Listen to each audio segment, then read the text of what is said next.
ठीक है, तो हम अपने टॉपिक पे आते हैं, डिस्कस करते हैं methods of calculating national income. Okay, तो अभी मैंने आपको बताया था कि हम लोग जो इससे पहले circular flow of national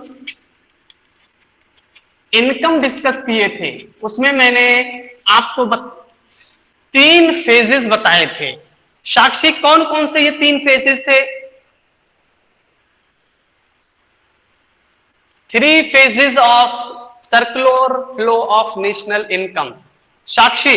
yes sir, yes sir. हाँ, प्रोडक्शन कौन कौन फेज, से ये 3 phase? Okay, income phase, okay, income generation, yes sir, ठीक है, income generation and expenditure, expenditure phase. ठीक है, एक्सपेंडिचर को मैंने एक दूसरा भी नाम दिया था अनुष्का, डिस्पोजिशन फेज। डिस्पोजिशन, ठीक है। डिस्फ्यूजन में हम क्या करते हैं, गुड्स एंड सर्विसेज जो प्रोड्यूस की जाती हैं वही उन्हीं को हम कंज्यूम करके उनको फिनिश कर रहे होते हैं, इसीलिए उसको एक्सपेंडिचर फेज के साथ साथ हम क्या कहते हैं, डिस्फ्यूजन फेज भी कहते हैं। क्लियर है? Yes sir, yes sir. हाँ, अब देखिए, जब सर्कुलर फ्लो में 3 फेजेस हमें देखने को मिलते हैं, यानी सर्कुलर जो इनकम है वो इकोनॉमी में 3 फेजेस में सर्कुलेट करती रहती है, तो हम किसी भी एक फेज पर नेशनल इनकम की वैल्यू को कैलकुलेट कर सकते हैं। अगर हमें प्रोडक्शन फेज पर नेशनल इनकम को कैलकुलेट करना है, ठीक है, तो हम क्या करते हैं, यहां पर जो हमने प्रोडक्शन फेज में गुड्स एंड सर्विसेज प्रोड्यूस की हैं, उन गुड्स एंड सर्विसेज की अगर हम वैल्यू को मेजर कर ले, तो जो वैल्यू हमें वैल्यू मेजरमेंट मिलेगा वो वैल्यू क्या कहलाएगी, नेशनल इनकम कहलाएगी। क्लियर है? यानी value of goods and services को हम मेजर करते हैं प्रोडक्शन फेज पर, और इस मेथड को कहा जाता है प्रोडक्शन मेथड। यानी जब हम गुड्स एंड सर्विसेज की वैल्यू को या गुड्स एंड सर्विसेज की मॉनेटरी वैल्यू को मेजर करके कैलकुलेशन करते हैं, तो उस कैलकुलेशन मेथड को हम क्या कहते हैं, production method of calculating national income. Clear? Yes sir. हाँ, दूसरा फेज आता है इनकम जनरेशन फेज, यानी सर्कुलर फ्लो में सेकंड फेज में हम क्या करते हैं, जो फैक्टर्स ऑफ प्रोडक्शन हैं तो प्रोडक्शन एक्टिविटीज में इन्वॉल्व होते हैं या प्रोडक्शन एक्टिविटीज में अपना कंट्रीब्यूशन करते हैं, और इस कंट्रीब्यूशन के लिए उन्हें कुछ इनकम रिसीव होती है जिसे हम फैक्टर इनकम कहते हैं। और ये 4 तरह की फैक्टर इनकम जनरेट होती हैं, जिसमें है wage, rent, interest and profit. Clear है?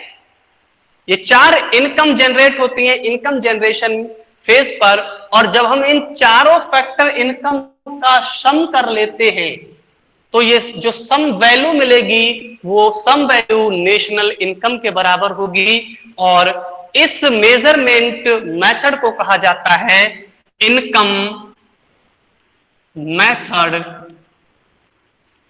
Of calculating national income.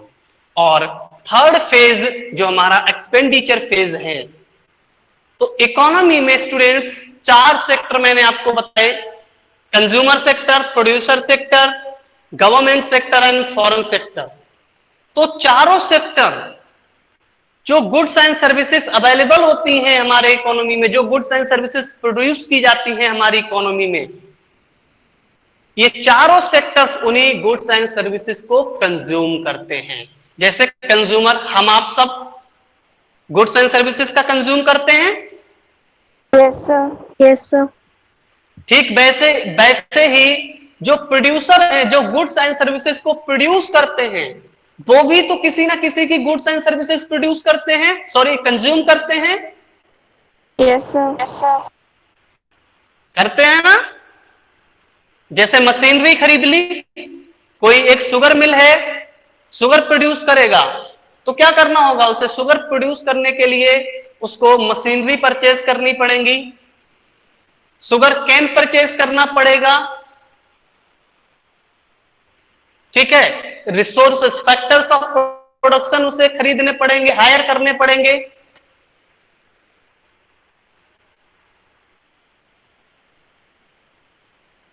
होगा? Yes, यानी प्रोड्यूस सेक्टर भी कुछ एक्सपेंडिचर कर रहा होगा। ऐसे ही गवर्नमेंट सर्विसेज प्रोवाइड करती है पब्लिक को, तो जैसे रोड बनाती है, तो रोड बनाने के लिए जो मटेरियल होगा वो परचेज करेगी, मशीनरी परचेज करेगी, जो लेबर हायर कर रखी है, जो एम्प्लॉय रखे हैं उनको पेमेंट करेगी, तो गवर्नमेंट भी एक्सपेंडिचर करती है।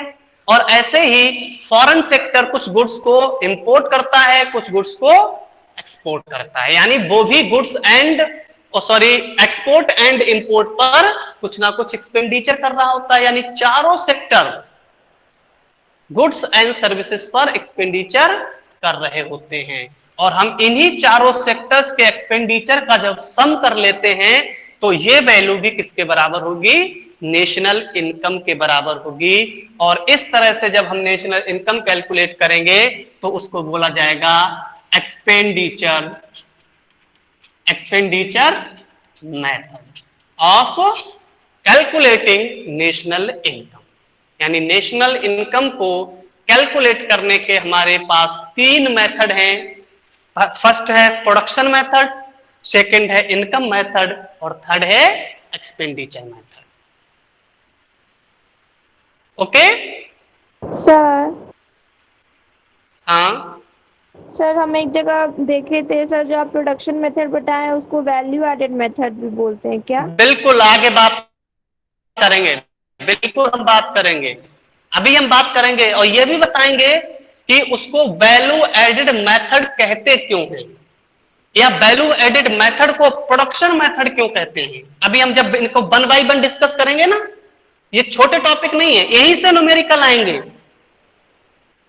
जर्नली जो न्यूमेरिकल आता है वो इन दो मेथड से आता है, और थोड़े से अगर ध्यान से नहीं पढ़ा तो ये न्यूमेरिकल थोड़े से कॉम्प्लिकेटेड होते हैं, और याद सही से पढ़ लिया तो इससे इजी 6 मार्क्स 5 के 5 सब्जेक्ट में कहीं से नहीं मिलेंगे। सबसे इजी यही है पूरे इकोनॉमिक्स में, लेकिन ध्यान नहीं दिया तो यहां टफ है। अभी हम वन बाय वन बात करेंगे तीनों मेथडों की, एक दिन में एक मेथड यूज डिस्कस किया जाएगा और फिर उसकी न्यूमेरिकल प्रैक्टिस करेंगे, ठीक है। तो अभी इसे वैल्यू एडेड मेथड कहते हैं, क्यों कहते हैं आगे हम डिस्कस करेंगे।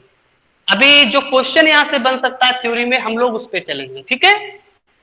तो हाँ, क्वेश्चन इससे यहां से ऐसे बनता है कि explain 2 methods of calculating national income or domestic income.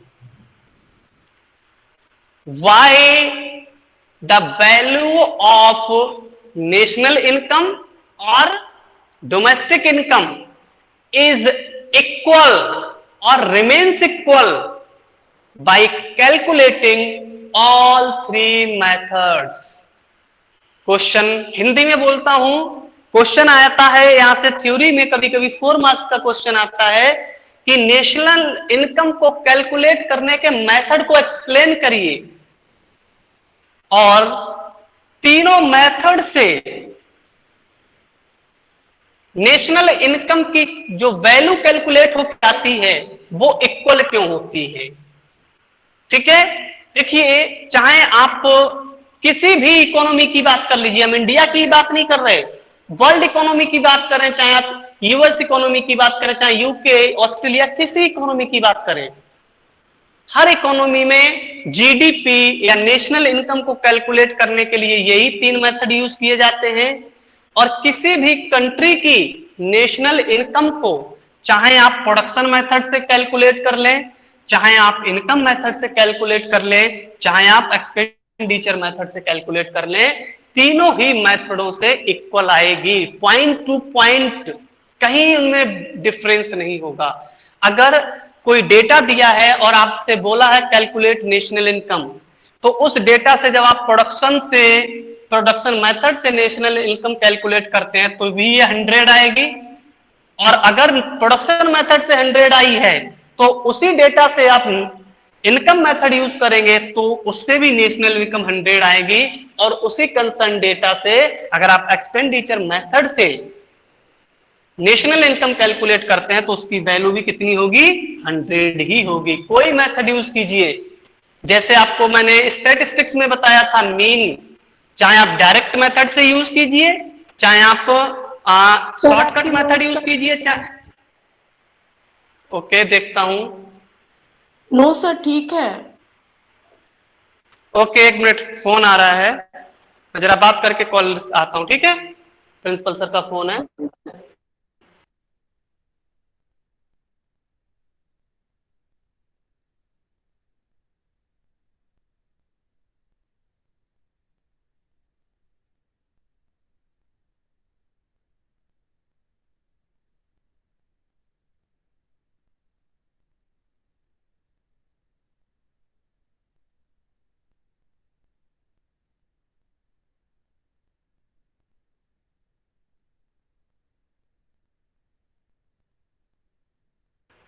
Hello, yes आवाज आ रही है मेरी?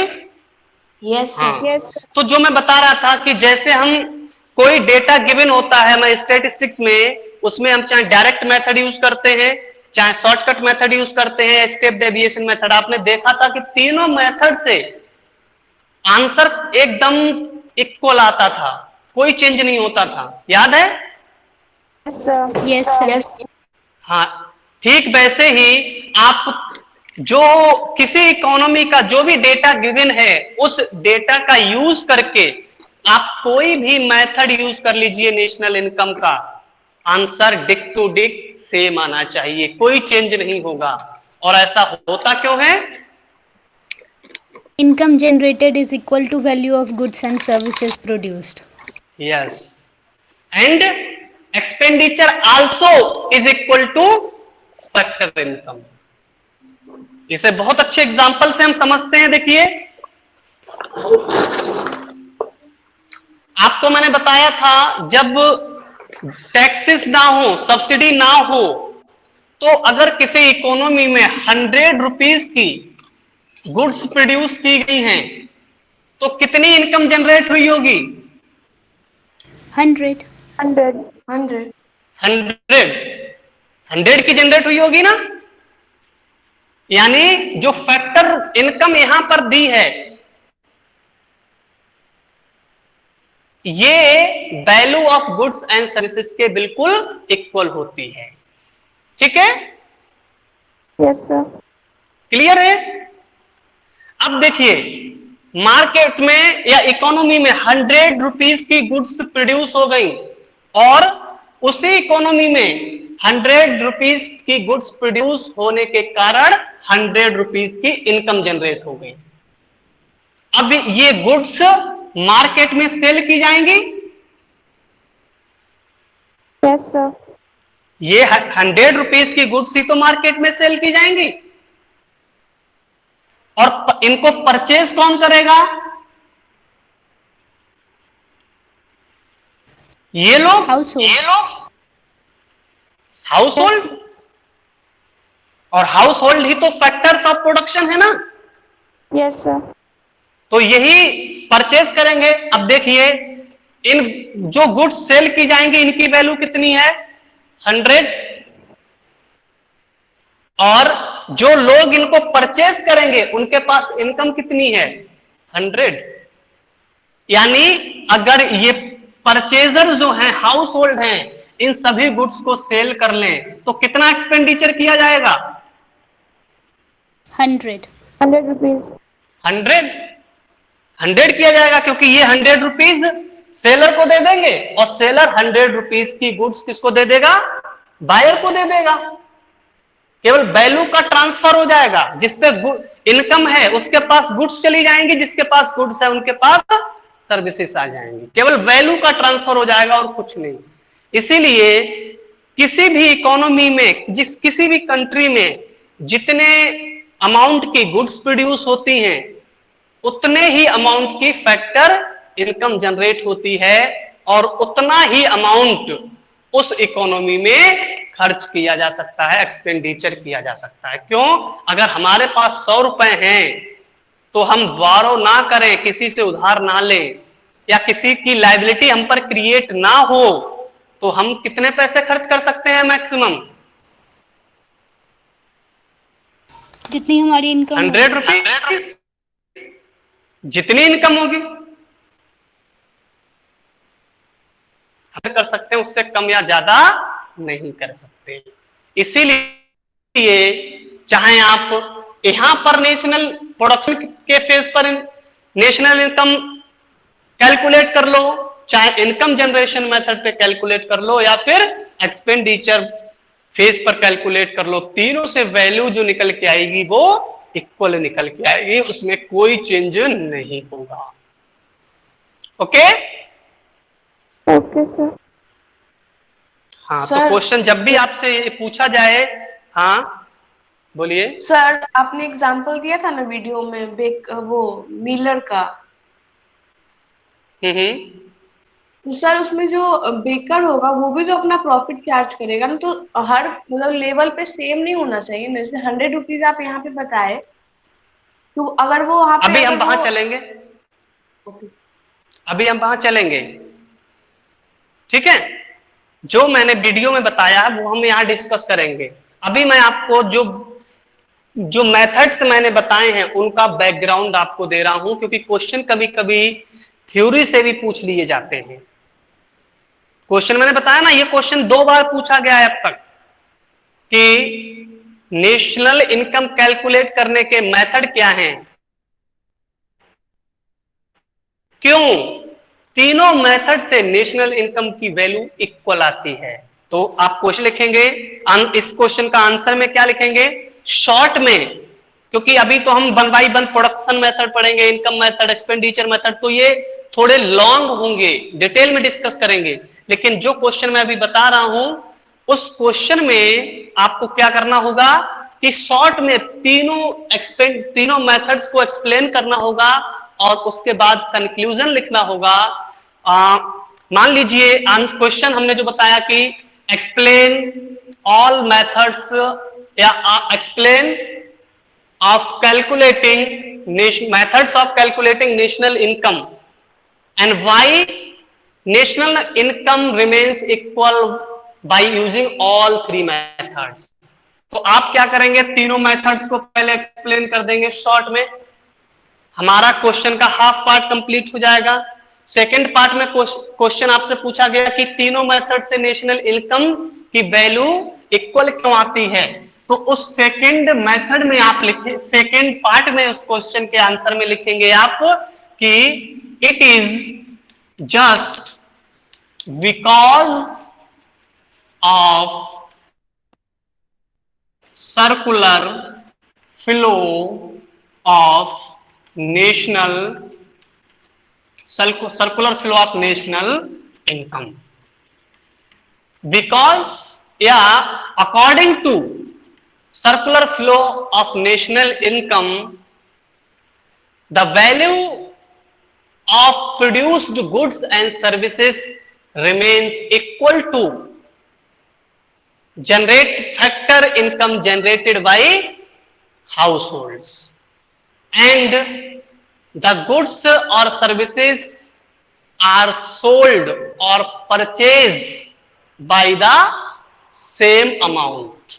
So all 3 methods produce equal or same value of domestic income or national income। इतना आपको सेकंड पार्ट में लिखना है कि तीनों मेथड से नेशनल इनकम या डोमेस्टिक इनकम की value circular flow of national income के कारण से, रीजन से इक्वल होती है, क्योंकि सर्कुलर फ्लो नेशनल इनकम ये एक्सप्लेन करता है कि इकोनॉमी में जिस अमाउंट की गुड्स एंड सर्विसेज प्रोड्यूस की जाती हैं, सेम उसी अमाउंट में फैक्टर्स ऑफ प्रोडक्शन या हाउस होल्ड इनकम जनरेट करते हैं। और ये इनकम जो जनरेट की जाती है ये उन्हीं सेम अमाउंट की गुड्स एंड सर्विसेज पर एक्सपेंड कर दी जाती है। इसीलिए तीनों मेथड से नेशनल इनकम या डोमेस्टिक इनकम का जो वैल्यू होती है वो इक्वल होती है। क्लियर है? ये आंसर इस तरह से कर सकते हैं आप? Yes sir. sir. खुशी, आरोही Yes, sir. Yes sir. लिख देंगे अगर इस तरह से क्वेश्चन आ जाए तो? हाँ, Yes. ये क्वेश्चन कई बार पूछा गया है और न्यूमेरिकल आपने करेक्ट किया है कि नहीं, इसका क्रॉस वेरिफिकेशन यहीं से होता है।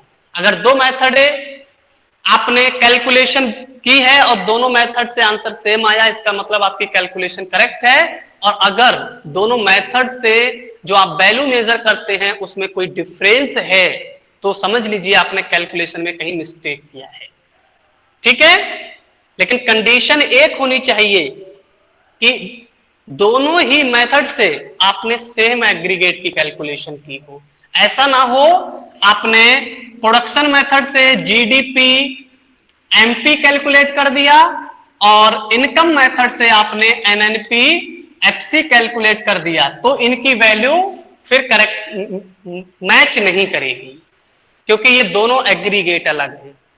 लेकिन हाँ, अगर आप प्रोडक्शन मेथड से भी एनएनपीएफसी कैलकुलेट कर रहे हैं और इनकम मेथड से भी एनएनपीएफसी कैलकुलेट कर रहे हैं तो दोनों सेम एग्रीगेट है, इसीलिए दोनों की वैल्यू भी सेम आएगी।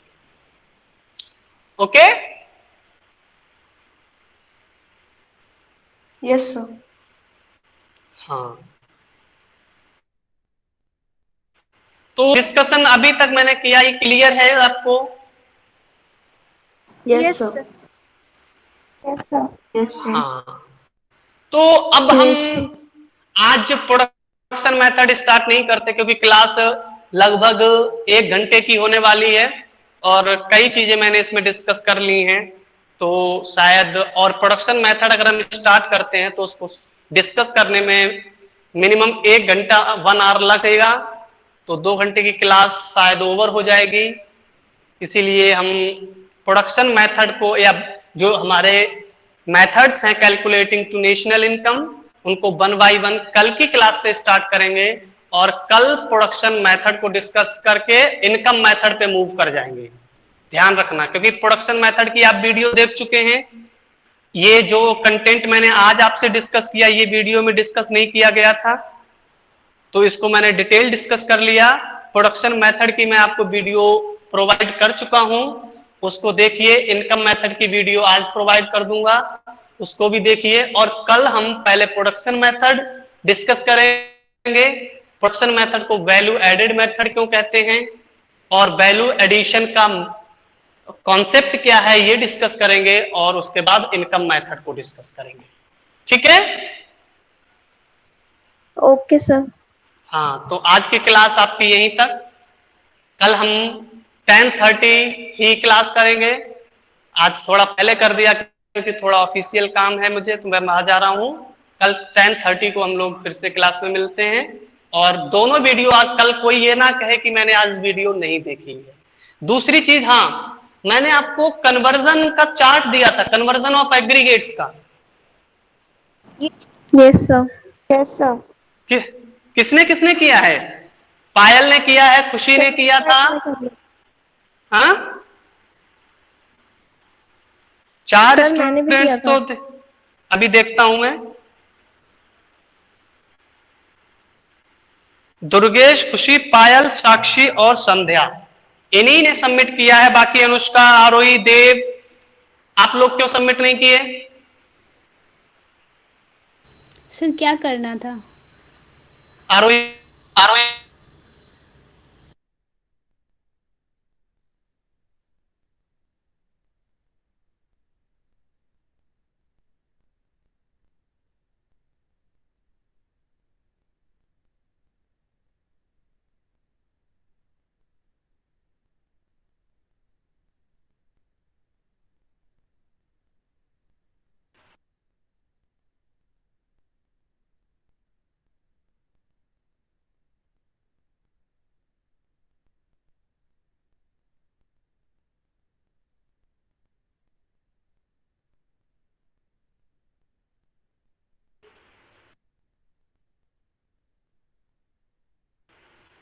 आवाज आ रही है? Yes sir. हाँ रोहित, तो क्यों नहीं